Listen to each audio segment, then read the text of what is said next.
tebu Betul. Tebu motor lah. Ni kalau kau mesti kenal lah, dia ada bengkel IO. Sebelum ni aku pernah review kereta ni. Masa tu dalam keadaan NA. Sekarang, oh my god.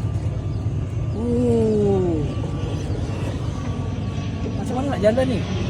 Wah, tak boleh jalan. Ini datang tu. Tak boleh jalan, tak datang tapi. Ini anggarannya berapa? Lu siang lah. Lepas air slotnya. Ini targetnya berapa horse? Kenapa maksimum 700? Tengok jajan ni. Tak tahu ada di bawah. Intake. Ini abang ni punya workshop Aha. Tepu dia.